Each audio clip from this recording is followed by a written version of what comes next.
সমস্ত প্রশংসা আল্লাহ পাকের দরবারে যে আল্লাহ পাক আজকে আমাদেরকে পবিত্র জহরের নামাজ জামাতের সহিত আদায় করাইছেন। এই জন্য আল্লাহ তাআলার দরবারে শুকরিয়া জ্ঞাপন করি, আলহামদুলিল্লাহ। আলহামদুলিল্লাহ।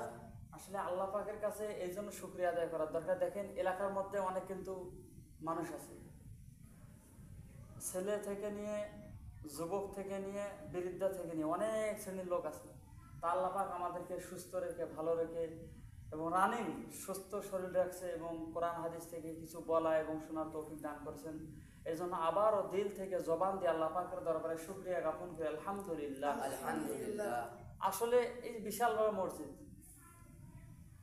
গতকাল জুমার দিন হয়েছে, কতগুলো লোক আসছিল। ওই লোকগুলো যদি আমরা 5 ওয়াক্ত নামাজে আসি অথবা আসে, তাহলে কিন্তু খুব সুন্দর একটা পরিবেশ কায়েম হয়, চালু হয়। তো এটা কিন্তু সমাজ থেকে একটা উদ্যোগ নেওয়া দরকার। আমরা যেহেতু আপনারা যেহেতু আসতেছেন আল্লাহর রহমতে, নামাজ মিস দেবেন না, এটা আমার আশা। যে যেখানে থাকেন না কেন, যে যেখানে লেখাপড়া করেন না কেন, যে যে অবস্থায় থাকেন না কেন, যখন আজান হবে, আজান হওয়ার পরে আমাদের মেইন টার্গেট, মেইন লক্ষ্যবস্তু নামাজ। নামাজটা সর্বপ্রথম আগে দেখেন। তৎকালীন সময়, তদানীন্তন সময়, মানে আল্লাহ রাসূল সাল্লাল্লাহু আলাইহি ওয়াসাল্লামের সাহাবীরা কেমন ছিল, আল্লাহু আকবার, তাদের আদর্শ ব্যবহার চরিত্র। আর আজকে বর্তমান যুগে মানে মুসলমানকে দাওয়াত দেওয়া লাগে, কথা বলেন ঠিক কিনা? বাস্তব কথা। তখন সাহাবীরা দাওয়াত দিয়েছে বেদিন খ্রিস্টানদেরকে, আর এখন আমাদেরকে দাওয়াত দেওয়া লাগে মুসলমানদেরকে। তাহলে আমরা কোন পর্যায়ে, কোন অবস্থায় আছি, কোন এলাকায় কোথায় বসবাস করি? দুঃখের বিষয় কিন্তু। এই জন্য আমি আশা করি আপনারা যদি নামাজ পড়েন, আপনার দেখা দেখে আপনার বাবা নামাজ পড়বে, দাদা নামাজ পড়বে, তারা অটোমেটিক কেউ বাড়িতে কিন্তু পড়ে। মানে অসুস্থতার কারণে মসজিদে আসতে পারে না, এটা ভিন্ন মশলা। রাসূলুল্লাহ সাল্লাল্লাহু আলাইহি সাল্লামের যুগে এক সাহাবী জিজ্ঞাসা করলেন যে হুজুর, আমাকে কি রুখসত দেওয়া যায় না? আমি আজান হওয়ার পরে আমি বাড়িতে নামাজ পড়ব। আল্লাহ রাসূল সাল্লাল্লাহু আলাইহি সাল্লাম বললেন, কি সমস্যা তোমার?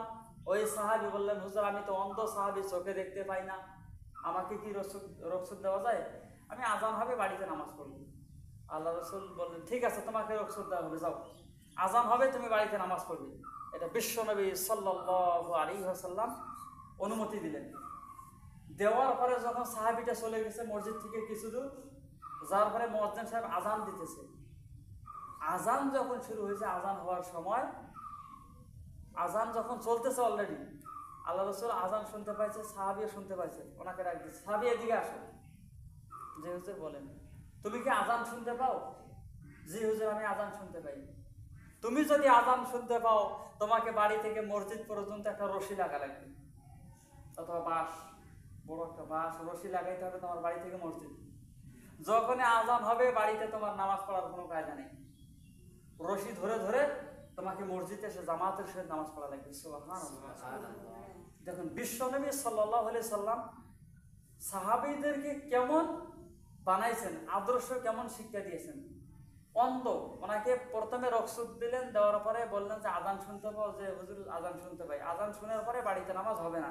ওই সাহাবীকে যদি আল্লাহ রাসূল নামাজ পড়ার জন্য মসজিদে নিয়ে আসার তাগিদ দেয় বা এরকম কিছু বলে, তাহলে আমাদের সমাজের মধ্যে যারা সুস্থ সবল, 2 চোখ আছে দেখতেছে, 2 হাত আছে, 2 কান আছে, মেধা শক্তি, মানে প্রত্যেকটা জিসম শরীর তার ভালো আছে, ওকে অল বডি ভালো, তো সে কেন আসতেছে না? তাহলে এখানে আমাদের বুঝতে হবে আল্লাহ পাক রব্বুল আলামিন যাকে ভালোবাসে, যাকে মায়া করে, অত্যন্ত দয়া করে মায়া করে আল্লাহ পাক নিয়ে আসছেন এই মসজিদে। আমরা জোহরের নামাজ আদায় করছি। তা ঘটনার দ্বারা বুঝতে পারলাম আপনাদের আমাকে এটাই আমল করার দরকার, যেন আজান শোনার পরে বাড়িতে মিস্টার ইবলিস শয়তানের ওয়াসওয়াসায় পড়ে যেন বাড়িতে নামাজ আদায় না করি।